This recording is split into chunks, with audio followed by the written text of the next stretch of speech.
নিজের অপরাধের সাজা তো নিজেরই পেতে হয় বাবা।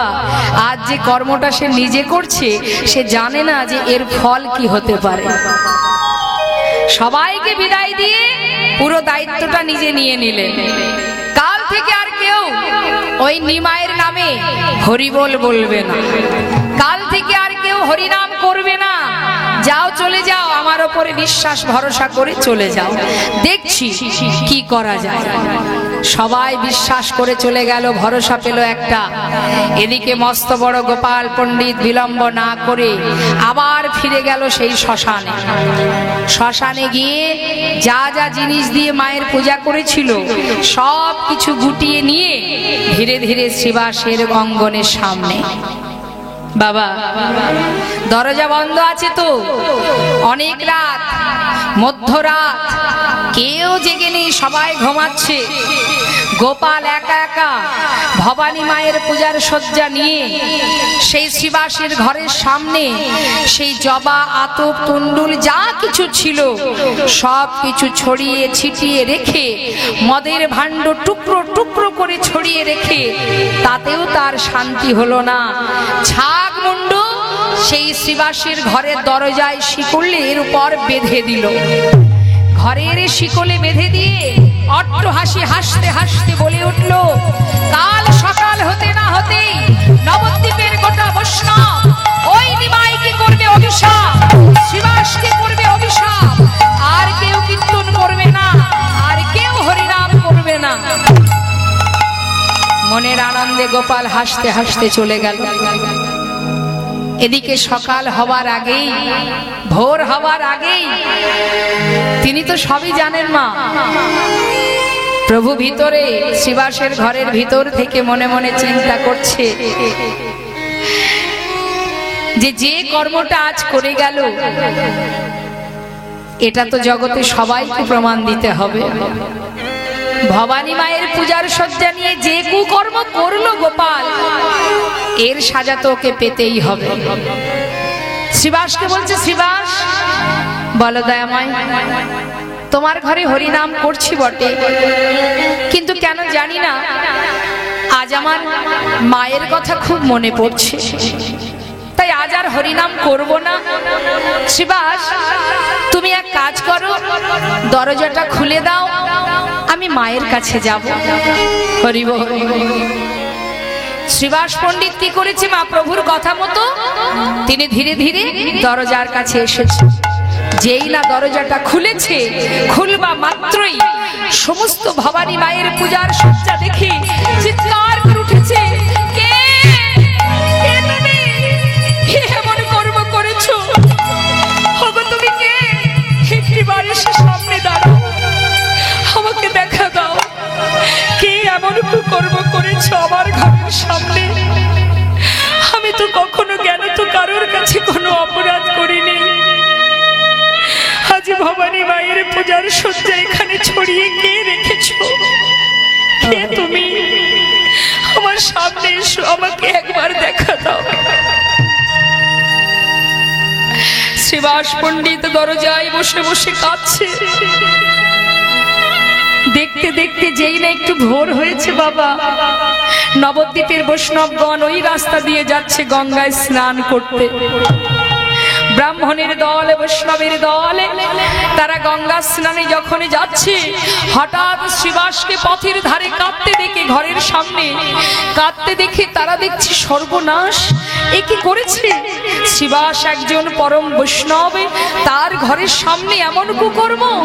সবাই মনে মনে চিন্তা করলেন নিশ্চয়ই কোনো পাষণ্ড এমন কর্ম করেছে। তাড়াতাড়ি করে সেই ব্রাহ্মণগণ তারা নিজেদের পৈতে ধরলেন, বৈষ্ণবরা মস্তকের শিখা ধরলেন, কোন ভক্ত গলার তুলসীর মালা ধরলেন, ধরে বলে উঠলেন আমরা অভিশাপ করব। এত বড় সাহস!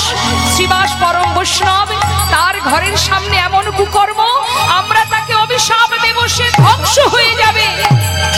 শ্রীবাস পণ্ডিত ছুটে গিয়ে পায়ে ধরে বলছে, ওগো বৈষ্ণব, অভিশাপ করো না। জানো, যে জন আমার ঘরের সামনে এমন কুকর্ম করেছে, আমার মনে হয় সে আমার ঘরের সামনে এমন কুকর্ম করে বুঝিয়েছে শ্রীবাস, সে যে বড় চালাক, সে বড় চালাক, সে বুদ্ধিমান। সে আমার ঘরের সামনে এমন কুকর্ম করে বুঝিয়ে দিয়েছে শ্রীবাস, তোমার ঘরে স্বয়ং মহাপ্রভু বিরাজমান। তোমার ঘরে তিনি আছেন, তোমার কাছে বাধা আছেন, তাই তোমার সামনে এমন কুকর্ম করে তোমার ঘরের সম্মুখে ভবানী মায়ের পূজার শয্যা নিয়ে যে কুকর্ম করেছি, এই কুকর্ম করে তোমাকে জানিয়ে গেলাম আমার মতো পাষণ্ড এখন নবদ্বীপে পড়ে আছে। তুমি তোমার প্রভুকে একবার বলো, যিনি পতিত পাবন, সে যেন আমার মতো পতিতকে একবার কৃপা করে নিজের চরণে ঠাঁই দেয়। অভিশাপ দিও না, তোমরা কেউ অভিশাপ দিও না, আমি আশীর্বাদ করছি। ওরে তুই যেই হোস না কেন, আমি জানি না তুই কে, তবে আমি তোকে অভিশাপ আশীর্বাদ দিলাম। আজ যে কর্মটা করে তুই আমাকে জানিয়েছিস, একদিন প্রভুর কৃপায় তুই তার চরণ পাবি পাবি। আমি আশীর্বাদ দিলাম তোর মনোবাঞ্ছা পূর্ণ হবে, তুই প্রভুর চরণে লাভ করতে পারবি, তুই উদ্ধার হয়ে যাবি। তাই গৌর হরি বল, হরি বল। এটাই তো বৈষ্ণবের লক্ষণ মা। সাধারণ মানুষের সঙ্গে যদি আপনার দ্বন্দ্ব বাঁধে, দেখবেন প্রতিটা মুহূর্ত সে আপনাকে অভিশাপ দিয়ে যাবে। কৃষ্ণ কিন্তু বৈষ্ণব চরণে আপনি যে অপরাধী করেন না কেন, বৈষ্ণব আশীর্বাদ ছাড়া কখনো অভিশাপ দেন না। মহন্তের স্বভাব হয় তারিতে পামর, নিজ কার্য নয় তবু যান পরঘর। যারা মহন্ত হয়, যারা বৈষ্ণব হয়, প্রকৃত সন্ন্যাসী যারা হয়, তারা কখনো কাউকে অভিশাপ করেন না। তাদেরকে যদি কেউ মন্দ কথাও বলে, যদি কটু কথা বলে, তিরস্কার করে, ব্যঙ্গ করে, করে তো মা। সাধুদের দেখলে অনেক পাষণ্ড ব্যক্তি আছে যারা সাধুদের দেখলে বলে জয় নিতাই, হরে কৃষ্ণ। সাধু তখন কি বলে, আবার বল, আমাকে দেখে তো বলেছিস যে নাম কখনো মুখে উচ্চারণ করিস না, আজ যখন আমাকে দেখে এই নাম বদলে উচ্চারণ করেছিস, এইভাবে যতবার আমায় দেখবি, যখনই দেখবি মুখে বারবার বলবি। বলতে বলতে কি হবে, হেলায় বা শ্রদ্ধায় যেবা নাম লয়, ক্রমে ক্রমে কৃষ্ণ ভক্তির হয় উপচয়। নিতাই গৌর হরি বল, হরি বল। যেভাবেই তুমি হরি নাম বলো না কেন, ইচ্ছায় বলো অনিচ্ছায় বলো, হেলায় বলো শ্রদ্ধায় বলো, নামের যে মহিমা সে কিন্তু দেখা দেবেই দেবে। তাই বৈষ্ণব যারা হন সর্বক্ষণ পাষণ্ডকে উদ্ধার করেন, কৃষ্ণ নাম কর্ণমূলে দেন, তাদেরকে অন্ধকার থেকে আলোর পথ দেখান। যদি কোনো অপরাধী ব্যক্তি পদে পদে অপরাধ করে, বৈষ্ণব চরণে একবার মাথা নত করলেই সাধু বৈষ্ণব জানারা তারা বুকে তুলে নেন।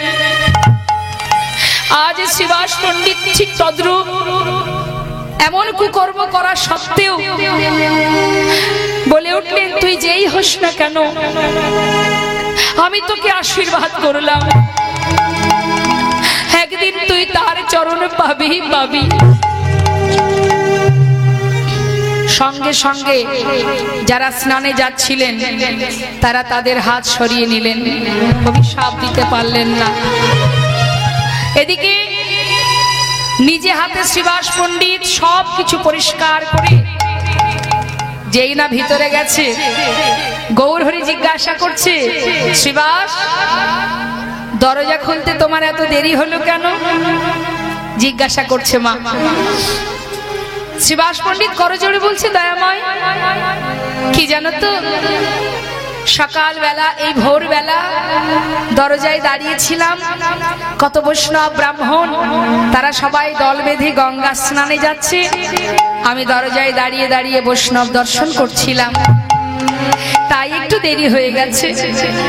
আসল কথাটা কিন্তু বললেন না মা, গোপন করে দিলেন।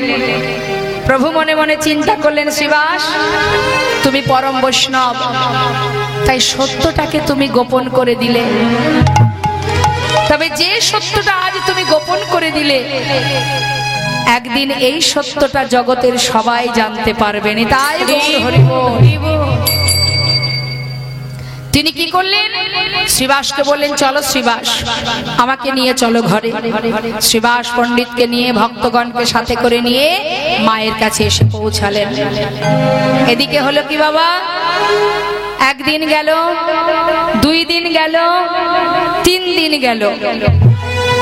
এদিকে গোপালের সর্ব অঙ্গ ধীরে ধীরে একটু একটু করে জ্বলতে শুরু হলো। অসহ্য যন্ত্রণা। কি হলো, আমার সারা শরীরে যন্ত্রণা হচ্ছে কেন, এত জ্বালা হচ্ছে কেন, কি হলো আমার? তার স্ত্রীকে ডাকছে, নিস্তারিণী, নিস্তারিণী একটু এদিকে এসো, শিগগিরই এসো। নিস্তারিণী বলছে, স্বামী কি হলো, চিৎকার করছো কেন? স্বামী আমার সারা শরীর জ্বলে যাচ্ছে কেন, দেখো না কি হলো আমার। নিস্তারিণী বলছে, সে কি, তোমার সারা শরীর জ্বলে যাচ্ছে, কি হয়েছে তোমার? আমি জানি না, দেখো নিস্তারিণী, দেখো সারা শরীর কেমন লাল হয়ে যাচ্ছে, অসহ্য যন্ত্রণা, আমার কি হলো নিস্তারিণী? নিস্তারিণী বলছে, স্বামী দাঁড়াও, আমি তো বলতে পারবো না, দেখি আমি একজন কবিরাজকে ডেকে নিয়ে আসি। আগেকার সময় তো এত মেডিসিন ছিল না মা, কোনো রোগ ব্যাধি হলে কবিরাজকে বৈদ্যকে ডাকতে হতো। এখন দূর থেকে একটা কবিরাজকে নিয়ে এসে বলছে, কবিরাজ মশাই, ও কবিরাজ মশাই একটু এদিকে আসুন, দেখুন না আমার স্বামীর কি হয়েছে, কেন এমন করে ছটফট করছে, কি হয়েছে একটু দেখুন না। কবিরাজ মশাই বলছে, আচ্ছা সরো দেখছি। এই বলে গোপালের সামনে গিয়ে গোপালের সারা শরীর দর্শন করে এক লাফে ঘর থেকে বাইরে বেরিয়েছে। নিস্তারিণী বলছে, কবিরাজ মশাই আপনি এইভাবে লাফিয়ে বাইরে চলে গেলেন, কি হয়েছে আমার স্বামী, কেন বাইরে চলে গেলেন? মা সত্য কথা বলবো, দেখো মা, তোমার কাছে গোপন করে আর আমার কি লাভ? তোমার স্বামীর যে ব্যাধি হয়েছে, এই ব্যাধির ওষুধ আমার কাছে নেই। মানে কি হয়েছে আমার স্বামী? দুরারোগ্য ব্যাধি। দুরারোগ্য ব্যাধি? সে কি ব্যাধি? দুরারোগ্য ব্যাধি, সে যে কুষ্ঠ হয়েছে। কুষ্ঠ?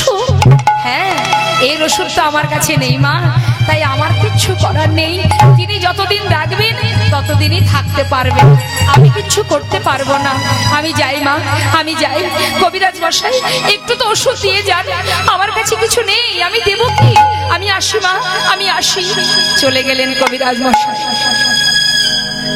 নিস্তারিণী বলে উঠলেন, স্বামী জীবনে কি এমন কর্ম করেছো, এমন দুরারোগ্য ব্যাধি হলো তোমার? আমি কত তোমায় নিষেধ করেছি, বৈষ্ণব চরণে অপরাধ করো না। আত্ম অহংকারে বশীভূত হয়ে বৈষ্ণবকে নিন্দা করেছো, তার শিখা কেটে দিয়েছো, অঙ্গের বইতে ছিঁড়ে দিয়েছো, গলার তুলসীর মালা ছিঁড়ে দিয়েছো। সেদিন এত করে তোমায় নিষেধ করেছি, আমার কথা কোনোদিন শোনোনি। আজ দেখো অপরাধ করলে তার কি সাজা হয়। এমন ব্যাধি যার হয় সে তো আর প্রাণে বাঁচবে না। তাই যাক, ভালোই হলো।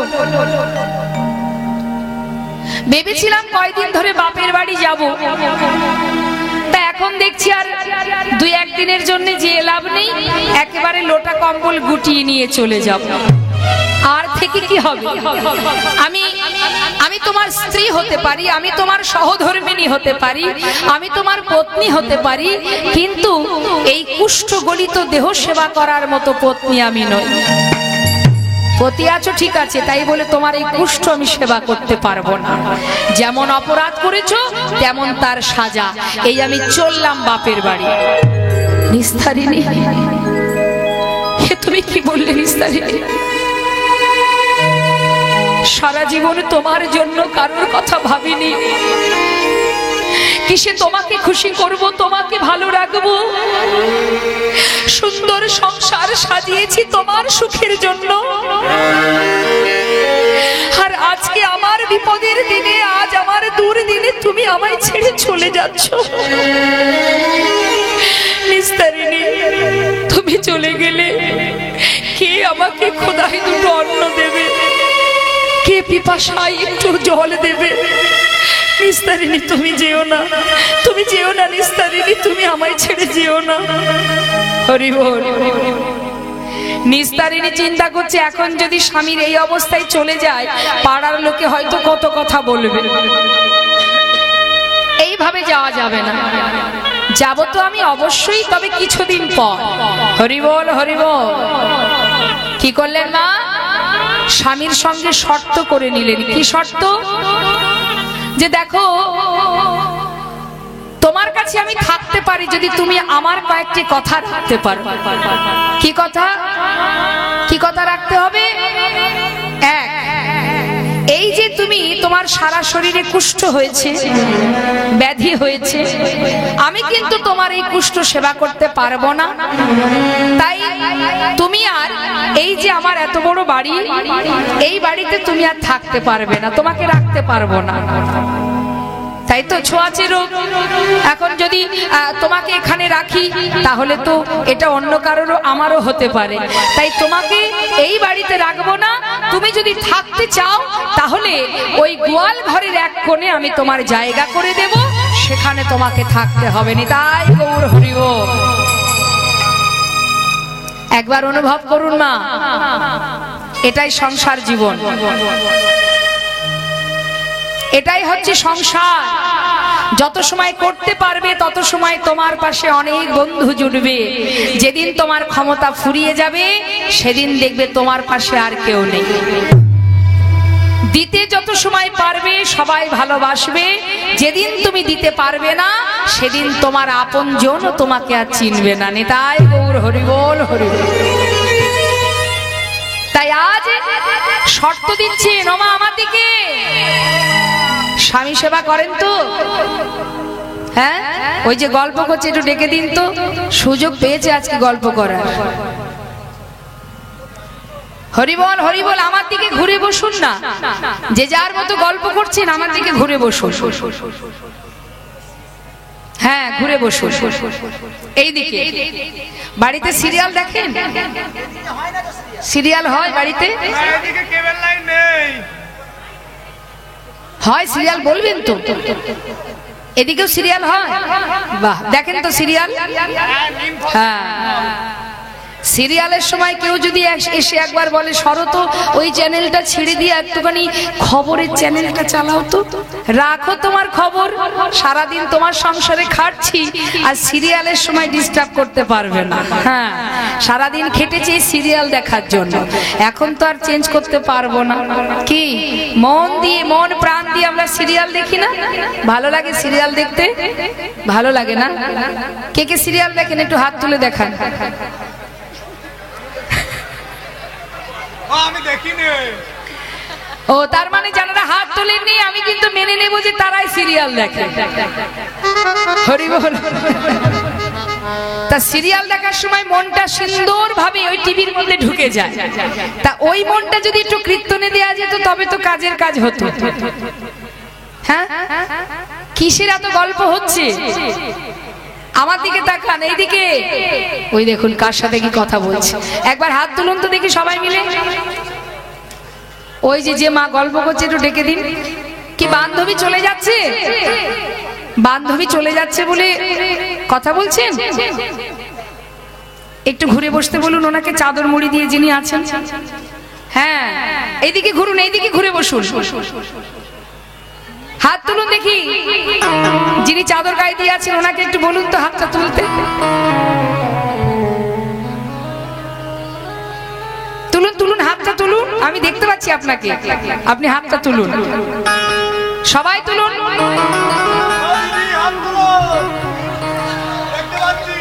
সবাই মিলে হাতে তালি দিয়ে একসঙ্গে গাইবো আমরা। ছলো ছলো নয়নে হাসি মাখা বদনে, ছলো ছলো নয়নে হাসি মাখা বদনে, আনন্দ কাননে একবার ভ্রময় নিবা। হাত তুলে সবাই মিলে একসঙ্গে একবার হরি বল হরি বল মনি দিয়া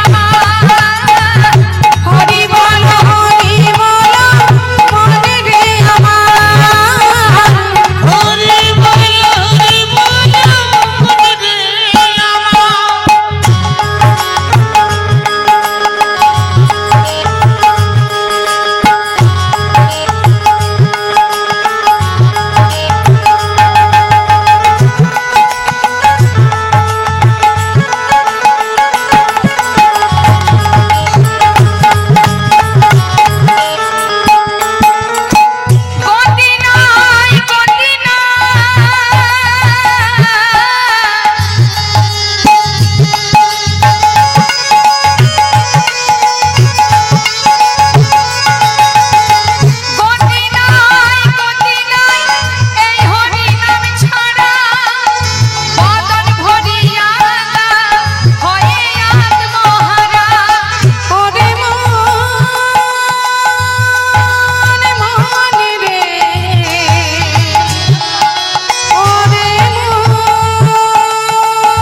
কতই অহংকার, হরি বল হরি বল হরি বল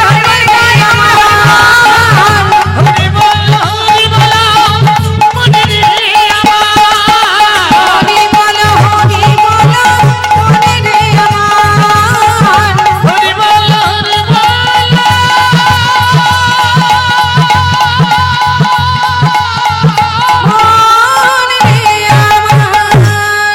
হরি বল হরি বল। হরিনাম ছাড়া কলিজীবের আর গতি নাই, গতি নাই। দেখুন স্বামী সেবা কারে বলে, আজকে লীলা থেকে আপনারা জেনে যান স্বামী সেবা। শ্রীমতী রাধারানী তিনি যখনই প্রাণবধূকে গোবিন্দকে ডাকতেন, গোবিন্দ যদি শয়নে থাকেন বাবা তার চরণ তলে গিয়ে আস্তে আস্তে চরণ সেবা করতেন, তাতে গোবিন্দের ঘুম ভেঙে যেত। চরণ সেবা করতে করতে গোবিন্দের ঘুম ভাঙতো। আর ইহ জগতের পত্নী যারা, তারা যদি স্বামীকে সকালে ঘুম থেকে ডাকে, কেমন করে ডাকে? চরণ সেবা করে ডাকে। কি বলে, এই যে বেশ তো ঘুমাচ্ছ, বাজারে যেতে হবে মনে নেই, ওঠো আগে ওঠো। এই হচ্ছে পতি সেবা। তা বলছি শোনো, স্বামী আছো স্বামী আছো, অত প্রতিভক্তি আমার মধ্যে নেই। যদি আমার কথা মেনে চলতে পারো তবে থাকবো, না হলে সোজা বাপের বাড়ি। হ্যাঁ, ওই সারা গায়ে কুষ্ঠ হয়েছে, ওই রোগে আমি ভুগবো, ওই গোয়াল ঘরে জায়গা তোমার।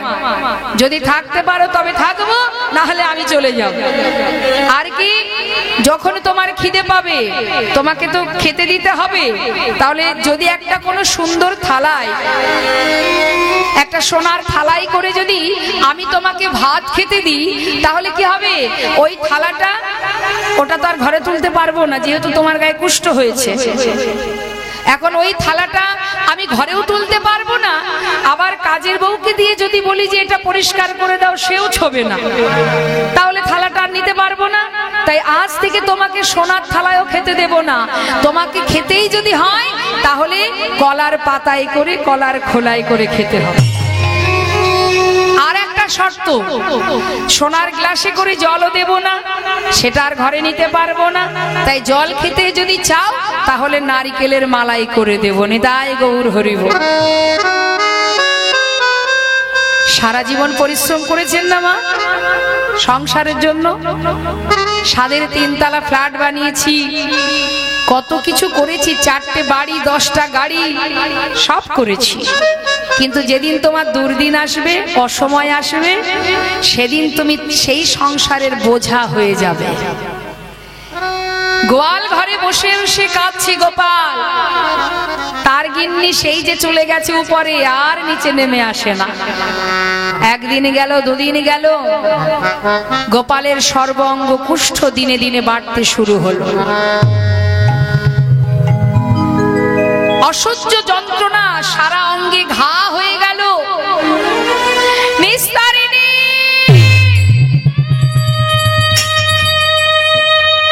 দিনে দিনে চপল গোপালের কুষ্ঠ বাড়িতে লাগিল। নিস্তারিণী নিস্তারিণী বলে গোপাল কাঁদিতে লাগিল। কাঁদছে, নিস্তারিণী নিস্তারিণী, একটিবার নিচে নেমে এসো নিস্তারিণী, দেখো আমার সারা অঙ্গ অসহ্য যন্ত্রণা। নিস্তারিণী একবার দেখে যা, আমার যে পিপাসা পেয়েছে,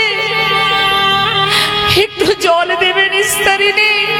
রিবন চিৎকার করে ডাকছে, ভবানী মাকে ডাকছে, মা মা ভবানী, এ কোন পাপের সাজা তুমি আমায় দিলে?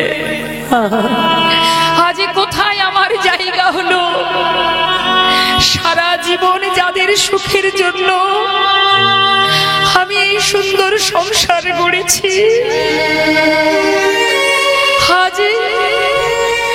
আজ আমার জায়গা গোয়াল ঘরে।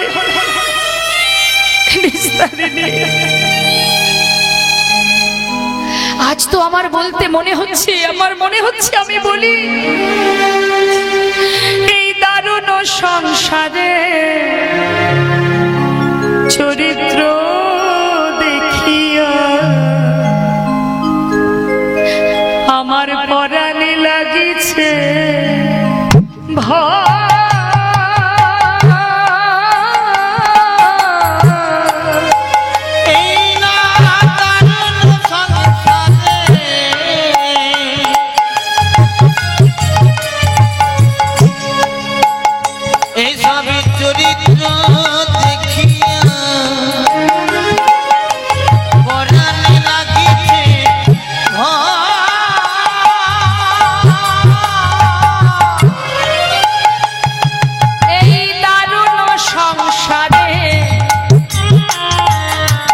চরিত্র দেখিয়া আমার পরাণে লাগিছে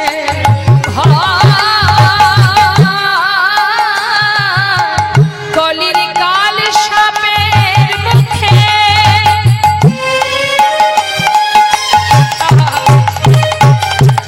কলির কবলে পড়েছি আমি, আজ আমি বুঝেছি।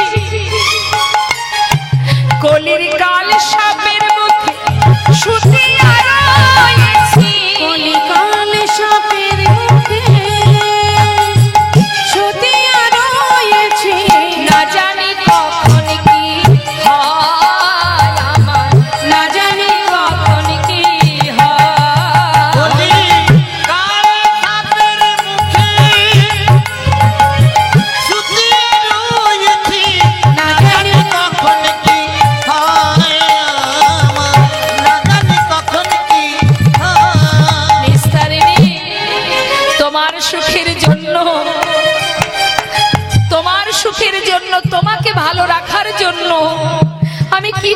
করেছি।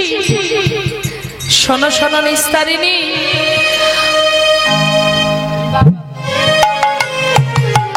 মনের ভরমে আমি ওই না মনের ভরমে মানিক হারাইনু। কি করেছি? মনের ভরমে মানিক হারাইনু, তেজিয়া বান্ধব মনের ভরমে মানিক হারাইনু, তেজিয়া বান্ধব আহা মনের ভরমে তোমারে সেবিনু, আমি মোহে পড়ে তোমায় ভালোবেসেছি। দেখবেন অনেকে আছে না মা, স্ত্রীকে কত ভালোবাসে, সেই ভালোবাসার মর্যাদা স্ত্রীকেও দেওয়া উচিত। আজ গোপাল বলছে আমি মনের ভরমে তোমাকে ভালোবেসেছি, আপন জনকে ছেড়ে দিয়েছি। আহা মনের মরমে তোমারে সেবিনু, তেজিয়া বান্ধব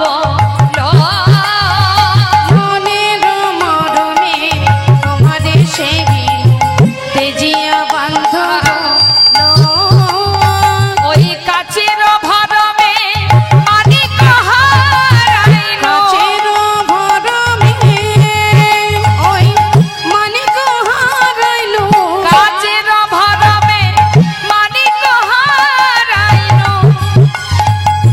কাঠের ভরমে মানিক হারাইনু, পাইলাম বড় দুঃখ, ওই না পাইলাম বড় দুঃখ, পাইলাম বড় দুঃখ। এই সংসারে বাবা, এই সংসারের মধ্যে আমরা এসেছি, ভগবানকে ভুলেছি। আহা সংসারে আইলো, আহা গোরা না ভজিনো, আমি না শুনি সাধুর কথা। এই না সংসারে আসিনু, আমি গোরা না ভজিনু, না শুনলাম